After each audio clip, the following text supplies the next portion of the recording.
Good morning and welcome to Rising. We are back from the weekend, ready to bring you all the top news of the week. Good morning, Brianna. Good morning, Robbie. How are you doing? I'm doing well. You're sounding especially deep-throated today. I'm a little under the weather, but I'm going to try to get through it. A hero amongst us.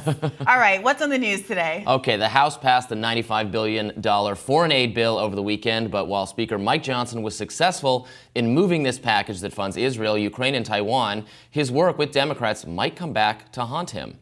Congresswoman Marjorie Taylor Greene is not at all happy with him, and she's not mincing words. Here she is after the vote on Saturday. And then he did this bullshit in here on the House floor, foreign war package that does nothing for America. It's unbelievable. I support my majority. I support the majority next time. I do not support Mike Johnson. He's already a lame duck. If we had the vote today in our conference, he would not be Speaker today. The Georgia Congresswoman continued lambasting Johnson on Fox News Sunday Futures with Maria Bartiromo. Mike Johnson has betrayed America. He's betrayed Republican voters. Under his leadership, he's passed the Democrat agenda, passed the Biden administration's policies, and fully funded them. We're going to fight in Congress to do everything we can to stop this type of uniparty leadership. Mike Johnson's speakership is over. He needs to do the right thing to resign and allow us to move forward in a controlled process. If he doesn't do so, he will be vacated. Well, with all due respect, you didn't give me a plan for the speaker's role. And again, does this mean you are going to file that motion at some point? It's coming. Now, MTG failed to give Bartiromo a straight answer on why she didn't immediately bring a motion to vacate Johnson after the House passed the foreign aid package.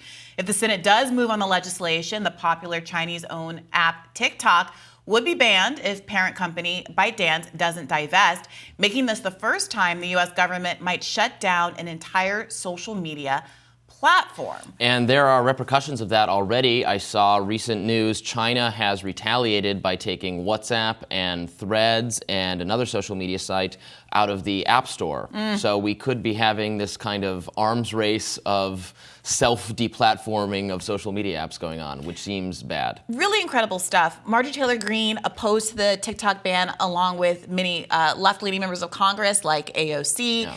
It does and seem... Tucker Carlson, Elon Musk, and Donald Trump. Right. I have to point out. And most of the American public, Yes. right, including overwhelming majorities of people who actually have ever used the app, which skew young. Another reason why Joe Biden might consider reconsidering this. He is already struggling with young voters for a whole host of reasons, whether it's student debt, the war in Gaza, and now banning one of their all-time favorite acts. I don't really see the political logic behind this. But even within the caucus, this the TikTok issue has really become a fringe issue at this point, just a cherry on top of the mountain of priorities that seem to be antithetical to what the Republican base is really interested in right now. Yeah. I mean, let's talk about this funding bill. Yes, Matt Taibbi described what happened Saturday as a massacre for civil liberties people, and that's exactly right. This is a disaster on every level in terms of the surveillance coming from FISA, the funding of foreign governments and foreign wars. Right, TikTok is the icing on the cake. This is the establishment winning over and over again, being aided by having people like Speaker Mike Johnson doing exactly the opposite of what he was ostensibly installed by House Republicans like Marjorie Taylor Greene to do. This is him doing completely contrary to what they wanted, and they speak for significant conservative, MAGA, Trump-aligned primary voters in their districts. This is the total opposite of what they wanted. I think there's a lot of reflection going on why did we get rid of Kevin McCarthy? What was the point of all that? They decreased their margin in the House because of that fight for nothing, to have the exact same policies come out. And Mike Johnson is portraying himself as in lockstep with Trump. If that's not true, Trump needs to come out and say some words about this, because seemingly they are implementing policies that there are vibes that he's against, but maybe he's not against it all. I know you've raised some skepticism that he's actually against them. I think that's totally fine. But right now, it looks like, this was just a loss for MAGA forces. Well, at this point, we've been talking about, will Donald Trump come out and distance himself from Mike Johnson for like a week? At this point, how can you deny he is in lockstep with Mike Johnson? It would be delusional to pretend otherwise unless he comes out and asserts himself. But I think Donald Trump, unlike some other members of the Republican Party, he He is an establishment actor, just like everybody in power is fundamentally as an establishment actor to get there. He was a former president of the United States of America. His skill is portraying himself. Smart enough to understand what the optics of this is. Now, speaking of the establishment right media, conservative media, is coming after Marjorie Taylor Greene, despite her being the one that more accurately reflects the will of the public. The New York Post has a headline called "Niet Moscow Marjorie Red Scare." The Post, of course, a conservative institution, red scaring Marjorie Taylor Greene. Newsmax says, who put Marjorie Taylor Greene in charge? I think that what's the Wall Street Journal, center-right, Representative Mayhem Taylor Greene, Fox News headline, Marjorie Taylor Greene is an idiot. She is trying to wreck the GOP. That's an op-ed by Liz Peek. Yeah, but what all these outlets are going to find out is that their viewers, their audience, their readers agree with Marjorie Taylor Greene about this. Conservative media has to be reminded of this periodically, that the people who actually support them agree with the America First foreign policy agenda and policy priorities. They agree with Marjorie Taylor Greene. They'll remember that before long. Right. They should pay attention to outlets like CNN lionizing, glamorizing Mike Johnson. I saw this was the week he became Winston Churchill. When CNN is calling your Republican leader Winston Churchill, you have gone astray. If you're a conservative who cares about conservative policies, you have gone astray. I agree. The only pushback I would give is to say it's the people who support the paper and the people who read the paper are different. The people who support the paper, quite literally and financially, are advertisers who are centrist, moderate people who agree with these headlines.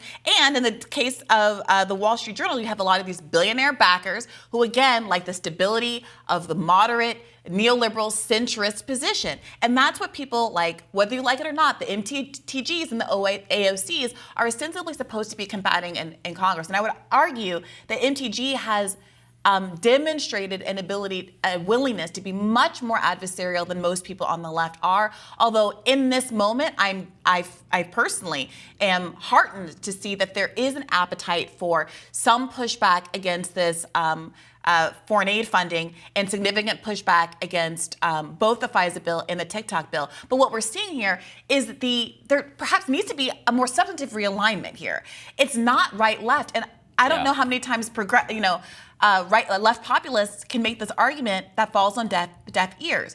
The right-left paradigm is a complete and total distraction from the insider-outsider, top-down paradigm that has been dominating politics and which has put us in a place where, per that 2014 Princeton study that I always cite, there is no relationship between what the people want and what politicians want, what elected officials are willing to pursue. And we're seeing that play out in all of these headlines that have turned on Marjorie Taylor Greene like a dime when it comes to this really core centrist neoliberal issue, and that is foreign wars. Yeah, and they'll say, well, they're privy to special secret information, and that's why, they read some briefing why it's so important for the FBI to still have this vast surveillance power. But again, one of the arguments that has always been made by people on our side of this FISA thing is that this is unconstitutional. Right. That this is not, look, if you need to spy on people, okay, that's fine, you need that power, get a warrant. Do the process in a way that comports with our Bill of Rights. That's what you have to do. Yes. But of course they don't want to do that because it's inconvenient and it's hard, it's difficult. Then they'd have to justify it.